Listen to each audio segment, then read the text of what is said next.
మన శరీరంలో శక్తి మారే ప్రక్రియను మెటబాలిజం అంటారు. ఇది మనం తీసుకునే ఆహారాన్ని శక్తిగా మార్చి దాన్ని వాడుకుంటుంది. కానీ ఈ ప్రక్రియ సరిగ్గా పనిచేయకపోతే చాలా ఆరోగ్య సమస్యలు వస్తాయి. మీ శరీర క్యాలరీలను సరిగ్గా ఖర్చు చేయకపోతే మీరు చాలాసార్లు అలసటగా ఉండడం, బరువు పెరగడం లేదా తగ్గడం లాంటి సమస్యలు ఎదురవచ్చు.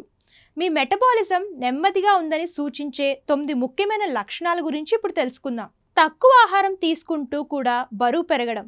మీరు గతంలో లాగే ఆహారం తీసుకుంటున్నప్పటికీ బరువు పెరుగుతున్నట్లయితే ఇది మెటబాలిజం నెమ్మదించడం వల్ల కావచ్చు. మీ శరీర క్యాలరీలను ఖర్చు చేయకపోవడం వల్ల శరీరంలో కొవ్వు పెరుగుతుంది. ఎప్పుడూ అలసటతో ఉండటం. ఉదయం లేచినప్పుడు అలసటగా ఉంటే లేదా రోజంతా తలనొప్పి, శక్తి తక్కువగా అనిపిస్తే మీ శరీర శక్తిని సరిగ్గా తయారు చేయడం లేదని అర్థం. శరీరం ఎప్పుడు చల్లగా అనిపించడం. శరీర ఉష్ణోగ్రతను నియంత్రించడంలో మెటబాలిజం ముఖ్యమైన పాత్ర పోషిస్తుంది. మీరు తరచుగా చలి అనిపిస్తే మీ మెటబాలిజం వేగం తగ్గిందని అర్థం. అరుగుదలలో సమస్యలు. కడుపులో అసౌకర్యం, తరచూ మలబద్ధకం రావడం, అరుగుదల సరిగ్గా జరగకపోవడం లాంటివి మెటబాలిజం నెమ్మదించిందని గుర్తించవచ్చు. చర్మం పొడిగా మారడం, జుట్టు ఊడిపోవడం. మెటబాలిజం తగ్గితే శరీరంలోని రక్త ప్రసరణ తగ్గి చర్మం, జుట్టు ఆరోగ్యం తగ్గుతుంది. అందువల్ల చర్మం పొడిగా మారడం, జుట్టు తక్కువగా పెరగడం లేదా ఊడిపోవడం జరుగుతుంది. మనసు బలహీనపడడం, అలసటగా అనిపించడం. శక్తి సరిగ్గా ఉంటే మనసు చురుగ్గా ఎక్కువసేపు శ్రద్ధ పెట్టగలుగుతుంది. అలసటతో పాటు మతిమరుపు, శ్రద్ధ పెట్టలేకపోవడం లాంటివి మెటబాలిజం తక్కువగా ఉండటం వల్ల వస్తాయి. తక్కువ సమయంలోనే మళ్ళీ చక్కెర, కార్బోహైడ్రేట్లు తినాలని అనిపించడం. మీరు తరచుగా తీపి పదార్థాలు, పిండి పదార్థాల కోసం ఎక్కువగా కోరుకుంటే శరీరం త్వరగా శక్తి కోసం ఆరాటపడుతుందని అర్థం. విశ్రాంతి సమయంలో కూడా గుండె స్పందన తక్కువగా ఉండటం.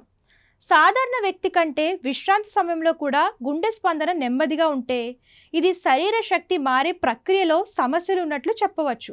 మానసిక ఒత్తిడి, నిరాశగా అనిపించడం. మెటబాలిజానికి సంబంధించిన హార్మోన్లు మానసిక స్థితిని ప్రభావితం చేస్తాయి. అవి సరిగ్గా పనిచేయకపోతే ఒత్తిడి, దుఃఖ భావాలు పెరిగే అవకాశం ఉంది. సమతుల్య ఆహారం తీసుకోండి. మీ శరీరానికి సరిపడ్డ పోషకాలు, ప్రోటీన్, పీచు పదార్థాలు, ఆరోగ్యకరమైన కొవ్వులను అందించే ఆహారం తినండి.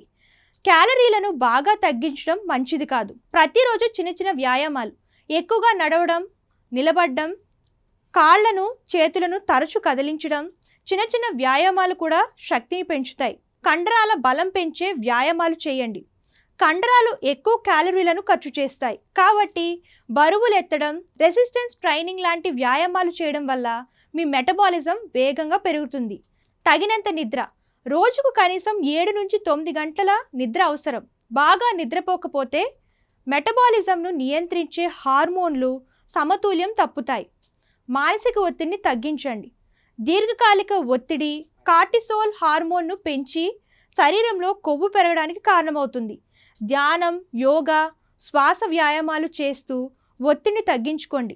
మీ మెటబాలిజం సరిగ్గా పనిచేయడం వల్ల మీరు మంచి ఆరోగ్యంతో శక్తివంతంగా జీవించగలుగుతారు. ఈ సూచనలు పాటించడం ద్వారా మీ శరీర శక్తి మారే ప్రక్రియ మెరుగుపడుతుంది. ఎప్పటికప్పుడు మీ శరీరం ఎలా ఉందో గమనించి అవసరమైతే వైద్య సలహా తీసుకోవడం మంచిది.